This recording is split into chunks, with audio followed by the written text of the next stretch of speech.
오늘은 제가 좋은 이별을 위해서 여러분에게 몇 가지 알려드릴까 해서 시작했어요.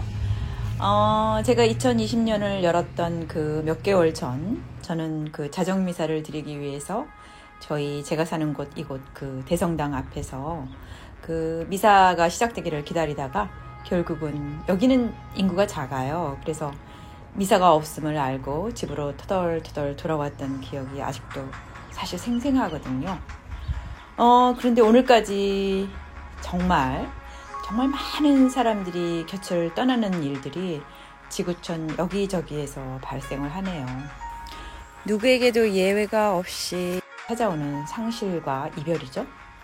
누구는 사랑의 다른 이름을 이별이라고도 하는데, 그러면 어떻게 해야 올바르게 이 아픈 마음을 치유하고 또 떠나보내야 할 사람을 또 그 사람도 잘 갈 수 있게끔 할 수 있을지. 사실 헤어짐이라는 거는 아쉬움도 있지만 사실 저 같은 경우에는 거기에는 분노도 또는 어떤 죄의식도 때론 원망도 정말 다양한 감정이 들어가게 되는 것 같아요. 그런데 그거 아세요? 사람들은 애도, 즉 이별에 대해서는 말하지 않으려고 하고 마치 자기에겐 그런 경험조차 안 해본 것처럼 그렇게 하는 사람들이 있더라고요. 그런데 저마다 다른 정서로 애도를 맞이하기 때문이기도 하겠지만, 이별이란 사랑할 때와 마찬가지로 내면의 모든 감정이 일시에 솟구쳐 오른다고 하잖아요. 때론 부정적인 자기 모습을 보기도 하고 어둡고 혼돈스러운 내면의 세계로 들어가서 절망도 하고 바로 그런 것들이 싫어서, 마주할 자신이 없어서, 사실은 자신이 없겠죠? 그래서 아예 이별을 외면해 버리는지도 모른다는 생각이 들어요. 자, 그러면 어떻게 하면 그나마 조금이라도 도움이 되게 애도를 또는 이별을 잘 할 수 있는지 말씀드려보고 싶어요. 사실 저는 제가 심리학자이거나 정신분석학을 공부한 사람이 아니에요. 다만 여러 책자의 도움을 빌었고, 저도 극복하고 또 제 주변에 부모님을 잃었다거나 가족을 잃은 분, 또 헤어짐이 있었던 일들, 이런 일들이 너무 다양하게 많기 때문에 그런 분들에게 어떤 나눔이 되고자 만들었어요. 부족한 점은 많지만 공감하셨으면 합니다. 애도일지라는 거 들어보셨어요? 저도 책을 읽으면서 애도일지에 대해서 알게 됐는데, 애도일지를 적어보면 좋다네요. 최초의 충격과 혼돈으로부터 이제 기록을 하는 건데, 어떤 자기의 감정들을 표현하는 거예요. 근데 잘 쓸 필요도 없고, 어떤 규칙이나 의무적으로도 쓸 필요도 없어요. 그냥 여러분이 쓰고 싶은 대로, 쓰기 귀찮아하면, 저 같은 경우는 녹음을 하거든요. 그런 것도 좋을 것 같아요. 그리고 이 상태, 그러니까 안 좋은 일이 생겼을 당시에는 중요한 결정은 뒤로 미루는 게 좋다라고 해요. 사실 저도 살아오는 동안 어떤 안 좋은 일이 있었을 때 결정한 것들이 의외로 실패하는 경우, 나쁜 결과를 초래하는 경우가 많았거든요. 이런 얘기가 있잖아요. 주변에 보면은 간혹, 그러니까 많은 일은 아니지만 자녀를 잃은 부부가 이혼하는 경우가 좀 있어요. 근데 그게 애도 과정에서 서로 맡게 되는 분노와 어떤 죄의식을 배우자에게 막 쏟아부으면서 파국으로 치달으는 결과라고 하네요. 그래서 애도 기간 동안에 결정해야 할 사안이 있다면은 지혜와 경험을 갖춘 사람들하고 의논하는 게 좋다라고 해요. 그리고 슬픔은 느끼지 않아도 괜찮다라고 했는데, 사실 그래요. 제 경우도 어쩔 때는 정말 슬퍼서 그 당시에 눈물이 하염없이 나오는데, 또 어떤 경우에는 전혀 슬픔이 느껴지지 않아요. 그냥 무감각해지고 그냥 뭐지? 라는 생각. 그런데 괜찮아요, 그것도.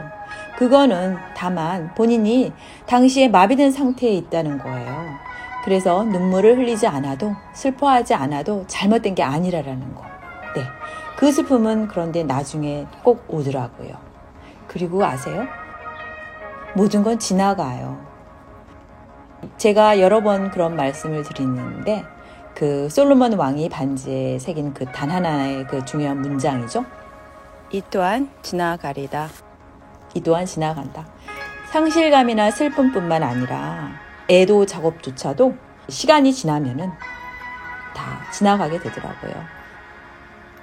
그리고 애도 안에는 분노와 원망이라는 게 꼭 들어가더라고요.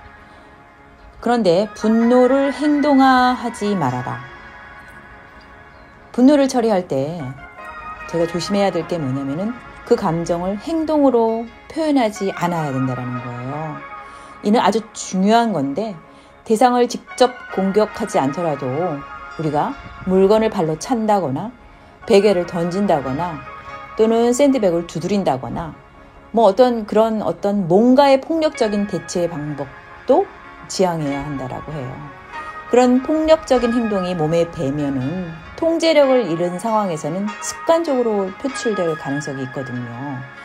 그래서 분노를 자신에게 돌리지 않는 것도 중요하지만 특히 여자들은 분노를 자기에서 돌려가지고 착한 사람이 되는 생존법을 택한다라고도 하는데 그것도 또한 자기 자신을 서서히 죽이는 행위이기 때문에 멈춰야 하고 또 분노의 은유적인 표현법을 찾으라고 했는데요.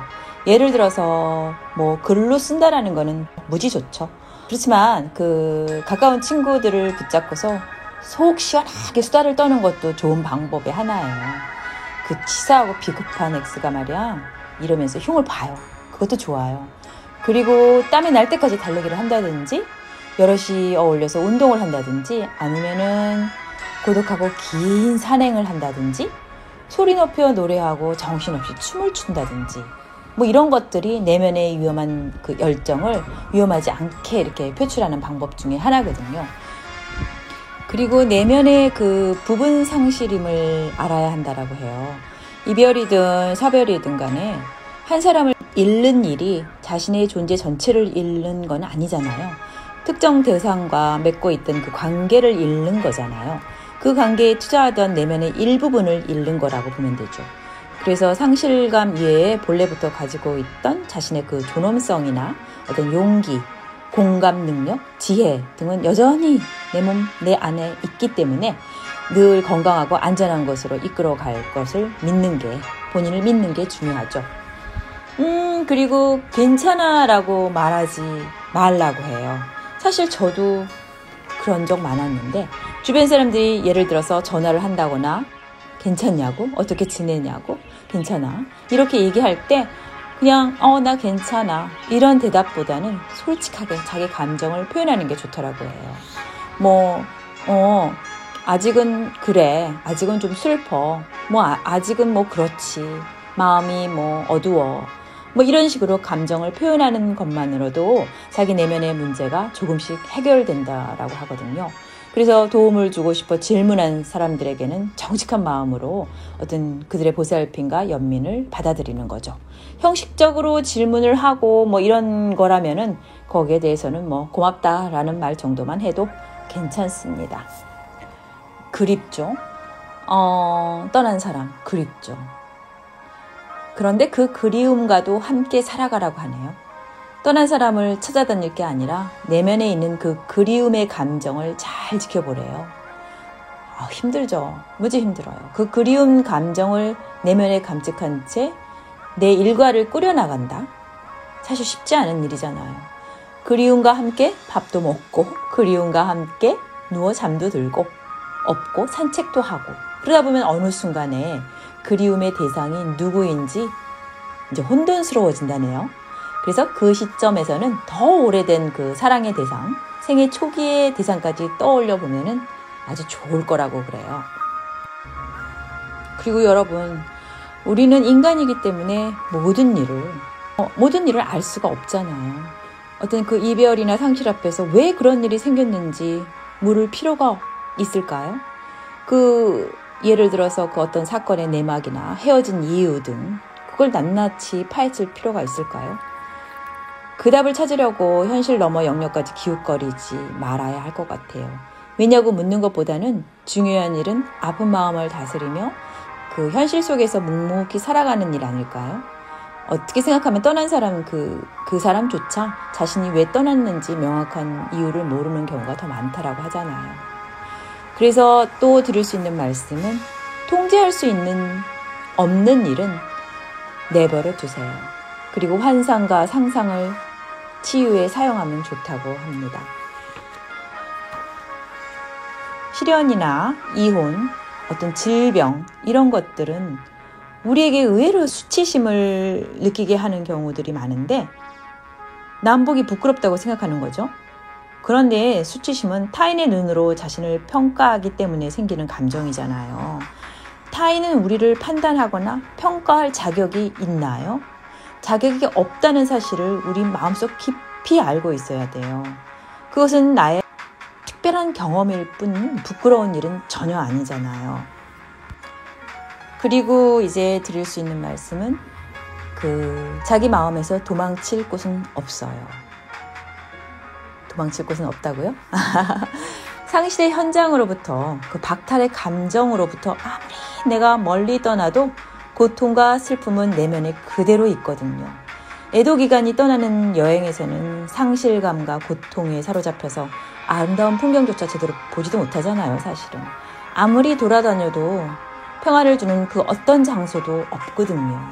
무릉도원에 다녀온 사람이 발견하는 것은 썩은 도끼자루 하나라고 하잖아요. 아기가 노인이 된 것, 시간의 흐름이잖아요. 네? 한순간 자기 머리도 하얗게 세워버린 것, 생을 낭비해버린 거예요. 애도 작업을 회피하려다 정신을 차렸을 때는 더 이상 삶이 남아있지 않을 수도 있거든요. 그건 경고예요. 그래서 여러분, 진정으로 내가 원하는 것을 알아차리는 게 중요할 것 같아요. 또 돌고 멀리 떠나는 행위도 다 좋죠. 하지만 이런 것들을 통해서 그 사람을 진정으로 보내는 의미를 갖도록 노력한다면 그거보다 더 좋은 일은 없을 것 같아요. 사실은 제가 여러분께 드린 모든 말씀이 저를 위한 것일 수도 있어요. 여러분 덕분에 제가 더 책도 읽고 공부도 하고 하나라도 더 찾아보고 읽어보게 되고 그랬거든요. 여러분 도움이 되셨는지 모르지만 감사합니다.